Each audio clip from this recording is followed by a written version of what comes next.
तो इस वीडियो में मैं सिनोनिम और एंटोनिम बताने वाला हूँ, ठीक है, जो कि प्रोबेबली हर जो एग्ज़ाम होते हैं जिसमें इंग्लिश पूछा जाता है, ठीक है, एज अ सब्जेक्ट, तो उसमें सिनोनिम और उसके एंटोनिम पूछे ही जाते हैं। सिनोनिम डायरेक्ट पूछ लिया जाता है या फिर उसका एंटोनिम पूछा जाता है, ठीक है। एयरफोर्स हो, नेवी हो या फिर एसएससी, सीएचएसएल, इन सब एग्ज़ाम में भी ये पूछे जाते हैं, ठीक है। मैं शुरू कर रहा हूँ, ज़्यादा मैं टाइम वेस्ट नहीं करूँगा।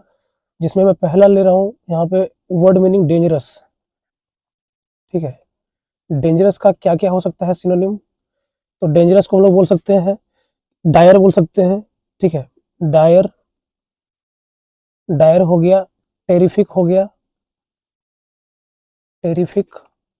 उसके अलावा टेरिबल, इन सब का मतलब ये होता है भयानक या डरावना। उसके अलावा scary, scary, SCARY, scary. Macabre भी होता है, MACABRE, मैकेबर, ठीक है। ये सब, इन सब का अर्थ क्या होता है? इन सबको डरावना या भयानक ही कहेंगे, ठीक है, ठीक है। उसका एंटोनिम क्या हो जाएगा? एंटोनिम बोल सकते हैं सिक्योर या प्रोटेक्टेड। एंटोनिम, देखो दोनों ये जो डेंजरस हमने लिखा है, ठीक है, और इसके इतने सारे हमने जो मीनिंग लिखे हैं जो कि सेम उसका मीनिंग कैरी करते हैं, ठीक ना। तो अगर इसको सिनोनिम मान के चलेंगे तो ये इसका एंटोनिम है ना। खैर वो आप समझते होंगे।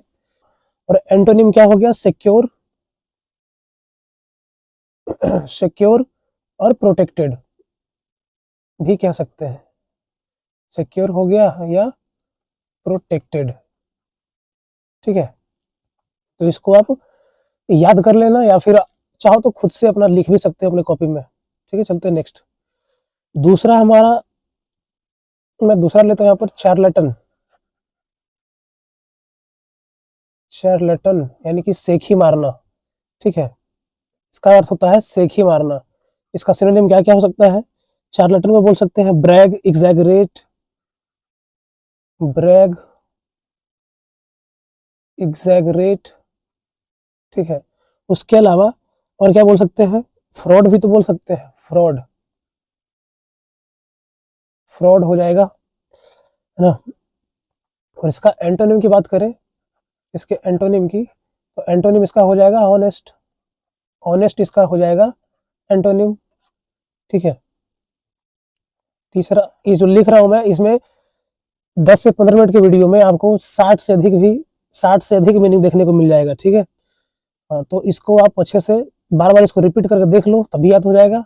या फिर इसको आप खुद से उतार भी सकते हो। अच्छा, इसका अर्थ क्या होता है? इन सब का अर्थ क्या है? इन सब का अर्थ है सेखी मारना। खास करके चार्लेटन का मतलब होता है सेखी मारने वाला, ठीक है। और ये भी जो मैंने लिखा है इसका सिनोनिम, ये भी सेम वर्ड ही कैरी करते हैं, सेम मीनिंग, है ना। चलो आगे देखते हैं। वीक, वीक मतलब कमजोर, ठीक है। अब देखते हैं इसके और सिनोनिम क्या क्या हो सकते हैं। फीबल मतलब ही कमजोर होता है, फीबल हो गया। फ्रेगाइल, ठीक है। वीकेंड मतलब ही हो जाएगा कमजोर, वीकेंड। और कुछ हो सकता है क्या? फ्रेल भी होता है, फ्रेल, फ्रेल मतलब ही कमजोर ही होता है, ठीक है। तो इसका सबको पता है एंटोनिम हो जाएगा स्ट्रॉन्ग। एंटो इसका क्या हो जाएगा? स्ट्रॉन्ग इसका हो जाएगा एंटोनिम, ठीक है। ओके, चौथा। अब चलिए लेते हैं एक ऐसा हॉस्टाइल। हॉस्टाइल मतलब झगड़ालू, ठीक है। हॉस्टाइल को बोल सकते हैं बेलिजरेंट, बेलिजरेंट मतलब ही झगड़ालू होता है, ठीक है। उसके अलावा इनिमिकल, अनफ्रेंडली भी हो जाएगा। इनिमिकल, इनिमिकल मतलब ये होता है झगड़ालू, है ना। और उसके अलावा अनफ्रेंडली हो जाएगा। अनफ्रेंडली मतलब ये हो गया झगड़ालू या फिर जो अनफ्रेंडली, ठीक है। इसका एंटोनिम, अच्छा इसका हिंदी क्या होगा? झगड़ालू। साथ में मैं उसका हिंदी भी लिखते चल रहा हूँ, ना। एंटो हो जाएगा इसका एंटोनिम एमिएबल, एमिएबल या फ्रेंडली भी कह सकते हैं। ठीक है, जब अनफ्रेंडली है तो फ्रेंडली भी हो जाएगा। ठीक है, मित्रता पूर्वक रहने वाला, तो ये हो गया अमिएबल और फ्रेंडली। ठीक है, थोड़ा सा मैंने पता नहीं इसको क्या कर दिया, लेकिन डी है वो। ठीक है, हाँ, पांचवा पे आते हैं। पांचवा नंबर में लेता हूँ, चलो एक्सटॉल। एक्सटॉल मतलब क्या होता है? एक्सटॉल मतलब होता है तारीफ करना। एक्सटॉल मतलब तारीफ करना, तो इसका और क्या क्या हो जाएगा? प्रेज हो जाएगा, प्रेज। उसके अलावा अक्लेम भी बोल सकते हैं ना, अक्लेम भी होता है किसका? इसी का तारीफ करना, मतलब अक्लेम का भी सेम ही मीनिंग होता है। एक्सटॉल मतलब तारीफ करना, प्रेज, अक्लेम। उसके अलावा और क्या हो सकता है? तो लॉर्ड, ठीक है, या फिर लॉर्डेबल। इन सब का अर्थ है तारीफ करना।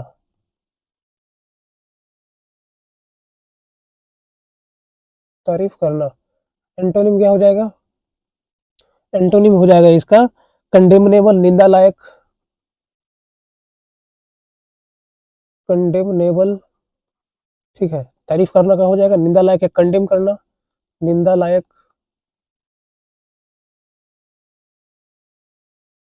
तो इसको उतार लेना आप खुद से नोट्स में, ये आपको बना बनाया मिल रहा है, ये कम बात नहीं है। ठीक है, नहीं तो आपको ये पूरा खोजना ही पड़ेगा, क्योंकि ये मैंने खुद से ही ये सोच समझ के जो बहुत बार पूछे गए हैं उन सबको ही मैंने लिया है, इन सबको मीनिंग्स को। 6 नंबर क्वेश्चन पे आता हूँ। चलो, सैड मतलब तो सबको हल्का ये मीनिंग याद है, सैड मतलब उदास, लेकिन सैड के और भी बहुत सारे होते हैं सिनोनिम, जैसे कि सल्की मतलब भी उदास होता है, सल्की हो गया। उसके अलावा ग्लूमी भी हो जाएगा, ग्लूमी हो गया। लुगुब्रियस हो जाएगा, ग्लूमी। ठीक है, लुगुब्रियस, एक मिनट, लुगुब्रियस। ठीक है, और भी हो सकते हैं क्या? अच्छा, और क्या क्या हो सकता है ये आप कमेंट में बताना। एक मैं और बता देता हूँ यहाँ पे, ब्लिक मतलब भी उदास होता है, BLEAK, ब्लिक मतलब उदास। अच्छा, मैं एक दे रहा हूँ सिनोनिम, उसका एंटोनिम बताना आप। ठीक है, MIT मतलब होता है दोस्ती, MIT और फ्रेंडशिप, फ्रेंडशिप इन सब का मतलब होता है दोस्ती। ठीक है, इसका आप एंटोनिम कमेंट में बताओगे।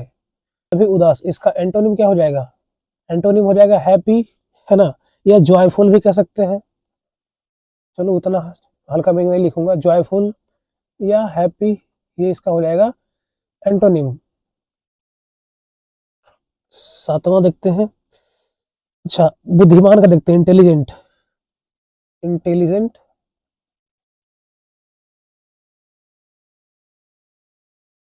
एक मिनट ना, हाँ, इंटेलिजेंट, इंटेलिजेंट मतलब हो गया बुद्धिमान। इसका और क्या क्या होता है सिनोनिम? सयसियस से होता है। उसके अलावा और क्या क्या हो जाएगा? वाइज, प्रूडेंट भी होता है, वाइज भी होगा। प्रूडेंट मतलब ही होता है बुद्धिमान। अच्छा, प्रूडेंट का मतलब एक वो भी होता है, क्या कहते हैं, जैसे कि जो खर्च नहीं करता उसको क्या बोलते हैं? थ्रिफ्टी, माइजर, है ना। तो प्रूडेंट का मतलब माइजर भी होता है, कंजूस, लेकिन इसको बुद्धिमान भी कहते हैं, इंटेलिजेंट। इन सब का अर्थ हो गया बुद्धिमान। अब पीछे वाला में मैं क्या मीनिंग लिखते आया हूँ?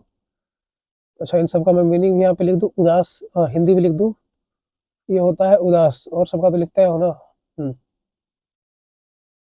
चलो, ये हो गया इन सबका अर्थ बुद्धिमान।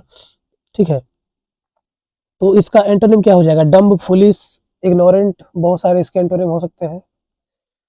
फुलिस हो जाएगा, फुलिश। उसके अलावा डम्ब, स्टूपिड,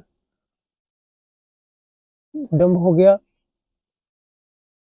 स्टूपिड हो गया। ठीक है, ये सब इसके हो गए एंटोनिम, है ना। आते हैं नेक्स्ट पर। आठवां, आठवां क्या है, चलो ये भी देख लेते हैं। थ्रिफ्टी, थ्रिफ्टी अभी मैंने बताया था, थ्रिफ्टी मतलब कंजूस, है ना, माइजर मतलब ही होता है कंजूस। चलो थ्रिफ्टी माइजर मतलब कंजूस, ठीक है, इन सब का अर्थ होता है कंजूस होता है इन सब का अर्थ। थ्रिफ्टी और माइजर का अर्थ होता है कंजूस, ठीक है। अगर आपको और भी याद है इसका सिनोनिम तो कमेंट में लिख सकते हो, मैं उसको पिन कर दूंगा या फिर उसको लाइक कर दूंगा, ठीक है, ताकि और भी लोग उसको देख ले। एंटोनिम क्या हो जाएगा, एंटोनिम हो जाएगा लेविस, लेविस मतलब होता है खर्चीला, ठीक है, लेविस मतलब खर्चीला, ठीक है, 9 नंबर। चलो अच्छा, पैराडॉक्स मतलब जानते हो, पैराडॉक्स, पैराडॉक्स मतलब होता है खिलाफ, अपोजिट मतलब ही होता है खिलाफ, ठीक है, इन सब का अर्थ होता है खिलाफ।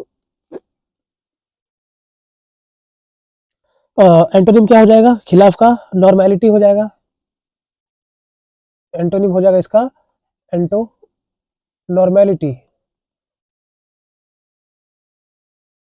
नॉर्मेलिटी हो जाएगा, ठीक है। 10 नंबर पे आते हैं, 10 नंबर पे है टायरेड। टायरेड मतलब क्या होता है, टायरेड का मतलब होता है किसी की निंदा करना, ठीक है, तो इसका और सिनोनिम क्या हो जाएगा, अच्छा पिछले वाले का मैंने हिंदी लिखाया क्या, हाँ, लिखा दिया हूँ, चलो। टायरेड मतलब निंदा करना, ठीक है, निंदा करना, उसको और बोल सकते हैं क्रिटिसाइज करना, क्रिटिसाइज मतलब ही होता है किसी की निंदा करना, ठीक है, क्रिटिसाइज, इन सब का अर्थ है निंदा करना। एक्सटॉल मतलब तारीफ करना हो जाएगा यहाँ पे, या प्रेज करना, ठीक है, तो अभी हमने लिखा है उसी का, इसका एंटोनिम तो हो जाएगा वही, अभी पीछे पीछे हम लोग देखा था हम लोग ने, एंटोनिम क्या हो जाएगा, इसका एंटोनिम हो जाएगा प्रेज, ठीक है, एक्सटॉल भी जो भी हमने पढ़ा है पीछे, ठीक है, इन सब का अर्थ होता है तारीफ करना, क्रिटिसाइज टाइरेट मतलब निंदा करना, एक्सटॉल मतलब या प्रेज मतलब तारीफ करना। 11 नंबर, अच्छा विशाल का देखते हैं, ह्यूज मतलब होता है विशाल, HUGE, ह्यूज मतलब विशाल, इसका और क्या कह सकते हैं इसको, कैपेसियस कह सकते हैं, कैपेसियस मतलब ये होता है विशाल, जाइंट मतलब ही विशाल होता है, या राक्षस भी कहते हैं इसको, जाइंट, या इसके अलावा और क्या कह सकते हैं, टावरिंग मतलब ही विशाल होता है, ठीक है। टावर देखते हो, इसको याद करने का बहुत सा ट्रिक भी आप अपना सोच सकते हो, जैसे टावर लंबा होता है तो टावरिंग मतलब ही विशाल हो गया, ठीक है, इन सब का अर्थ होता है विशाल, इसका मीनिंग हिंदी में होता है विशाल। तो इसको, इसका एंटोनिम क्या हो जाएगा, टीनी हो जाएगा, है ना, टीनी, स्मॉल, ये सब बोल सकते हैं एंटोनिम, टीनी, स्मॉल, ये सब हो जाएगा, ठीक है। चलो 12 नंबर क्वेश्चन पर आते हैं, इसमें मैं लेता हूँ कुछ ये डायलिमा ले लेता हूँ मैं, ठीक है, डायलिमा, DILLEMA, डायलिमा मतलब दुविधा, इसका मतलब होता है दुविधा, और इसका एक और सिनोनिम होता है कंफ्यूजन, कंफ्यूजन होता है, ठीक है, कंफ्यूजन मतलब ये होता है दुविधा, इन सब का अर्थ क्या होगा, दुविधा, ठीक है, तो दुविधा को बोल सकते हैं हम लोग सॉल्यूशन बोल सकते हैं, इसका एंटोनिम हो जाएगा, एंटोनिम क्या हो जाएगा, सॉल्यूशन, ठीक है। अब देखते हैं एक और मैं लेता हूँ यहाँ पे क्वेश्चन भी, ठीक है, ये 10 मिनट का शो है, 10 मिनट में ही बहुत सारी मीनिंग आप याद कर सकते हो, ठीक है, इसको लिख लेना। हार्श, हार्श मतलब होता है कठोर, हार्श मतलब कठोर, कठोर का और भी बहुत सारा मीनिंग होता है, स्टर्न मतलब भी कठोर होता है, स्टर्न हो गया, स्टार्क मतलब भी कठोर होता है, स्टार्क, उसके अलावा और क्या हो सकता है, तो अगर आपको और याद है तो इसका आप बोल सकते हो, कमेंट में इसका मतलब लिख सकते हो आप, अगर याद होगा तो, नहीं तो कोई बात नहीं, ये इसका अर्थ होता है कठोर, ठीक है, तो इसका क्या हो जाएगा एंटोनिम, इसका एंटोनिम हो जाएगा सॉफ्ट, सॉफ्ट हो जाएगा, काइंड हो जाएगा, ठीक है। हाँ तो इतने तो ये मैंने लिखा दिया बहुत सारा सिनोनिम और उसके एंटोनिम, देख सकते हो आप। शुरू से देखते हैं एक बार। डेंजरस का क्या होगा? डेंजरस को डायर बोल सकते हैं, टेरिफिक, टेरिबल, स्कैरी, मैकेबर, ये सब किसका है? सिनोनिम है डेंजरस का। ठीक है, इसका एंटोनिम हो जाएगा सिक्योर और प्रोटेक्टेड। आते हैं 2 नंबर पे, इसमें था चार्लेटन। चार्लेटन मतलब सेखी मारना, इसको ब्रैग बोल सकते हैं, एग्जैगरेट, फ्रॉड। ठीक है, ये सब इसका हो जाएगा सिनोनिम, और ऑनेस्ट इसका हो जाएगा एंटोनिम। वीक मतलब कमजोर, वीक मतलब इन सब का अर्थ क्या होगा? कमजोर। ठीक है, हाँ। और ये हो गया तुम्हारा स्ट्रॉन्ग, मजबूत। ठीक है, feeble, fragile, weaken, weaken, weak. ठीक है, फ्रेल, ये सब क्या है? सिनोनिम है किसके? वीक के। तो ये हो गया वीक का synonym, fragile, feeble, weaken, frail. और स्ट्रॉन्ग हो गया इसका एंटोनिम। 4 नंबर, हॉस्टाइल मतलब होता है झगड़ालू। झगड़ालू के और भी बहुत सारे मीनिंग हो सकते हैं, सिनोनिम उसके जो सेम मीनिंग कैरी करता हो। Belligerent, inimical, unfriendly. ठीक है, और एंटोनिम हो जाएगा एमिएबल और फ्रेंडली। ये हो गया अनफ्रेंडली, है ना, झगड़ालू का मतलब अनफ्रेंडली। एक्सटॉल मतलब तारीफ करना होता है, एक्सटॉल मतलब तारीफ करना। प्रेज, एक्लेम, लॉर्ड, लॉर्डेबल, इन सब का अर्थ होता है तारीफ करना। और कंडेमनेबल या कंडेम करना, ये निंदा लायक हो गया, निंदा करने वाला, निंदा करना। ठीक है, सैड मतलब हो गया उदास। सैड का और भी हो सकता है सिनोनिम सल्की, ग्लूमी, लुगुब्रियस। ब्लिक मतलब ये होता है उदास। ठीक है, एंटोनिम इसका क्या हो जाएगा? जॉयफुल, हैप्पी, है ना, माने आनंद में रहना या खुश रहना, जॉयफुल, आनंदित रहना। चलिए आगे देखते हैं। इंटेलिजेंट मतलब बुद्धिमान, इसका होता है सगेसियस, ऐसे भी याद कर सकते हो, साग खाने वाले लोग सगेसियस होते हैं, बुद्धिमान होते हैं, है ना, ऐसा करके भी याद कर सकते हो। ठीक है, वाइज, प्रूडेंट, बताना। प्रूडेंट का मतलब कंजूस भी होता है, कहीं कहीं देखोगे तो इसका सिनोनिम आपको दिख जाएगा माइजर का और थ्रिफ्टी का, लेकिन बुद्धिमान को ही बोलते हैं प्रूडेंट। ठीक है, फुलिस, डम्ब, स्टूपिड, इसका हो गया एंटोनिम। थ्रिफ्टी मतलब कंजूस, माइजर मतलब ही कंजूस, प्रूडेंट भी हो सकता है इसका, कंजूस का याद रखना, प्रूडेंट भी हो सकता है। ठीक है, और लेविस मतलब हो गया खर्चीला, इसका एंटोनिम हो गया। पैराडॉक्स, अपोजिट, खिलाफ हो गया। नॉर्मेलिटी मतलब जो सामान्य हो, है ना, सामान्य अवस्था में जो हो उसको बोलेंगे नॉर्मेलिटी। 10वां, टायरेट मतलब निंदा करना। क्रिटिसाइज मतलब भी होता है निंदा करना। ठीक है, और तारीफ करना हो जाएगा प्रेज, एक्सटॉल, एक्लेम, ये सब अभी पीछे मैंने लिखाया, उन सब का अर्थ हो जाएगा तारीफ करना। अच्छा, ह्यूज मतलब होता है विशाल। कैपेसियस मतलब भी होता है विशाल। जाइंट मतलब भी होता है विशाल या बहुत बड़ा। टावरिंग मतलब भी होता है विशाल ही होता है। और एंटोनिम हो जाएगा टीनी और स्मॉल। ठीक है, 12 नंबर, डायलेमा। डायलेमा मतलब दुविधा, कंफ्यूजन मतलब भी होता है दुविधा। और सॉल्यूशन हो जाएगा इसका एंटोनिम। हार्श मतलब कठोर, स्टर्न, स्टार्क। ठीक है, ये दोनों भी हो गए कठोर के ही। सेम क्या होता है, मीनिंग होता है ना। एंटोनिम हो गया सॉफ्ट, काइंड। ओके, चलो तो इसमें आप अगर पूरा देखोगे 60 से अधिक, इसमें 60 से भी ऊपर मैंने इसमें मीनिंग लिखा चुका है, लिखा दिया है। ठीक है, इसमें 60 से भी अधिक मीनिंग लिखे हुए हैं। आप इसको एक बार नोट कर लेना अपने बुक कॉपी में, और इसको याद कर सकते हो। ये बहुत ही हेल्पफुल होगा आपके डिफेंस के एग्जाम के लिए, जिसमें इंग्लिश पूछा जाता है उसके लिए।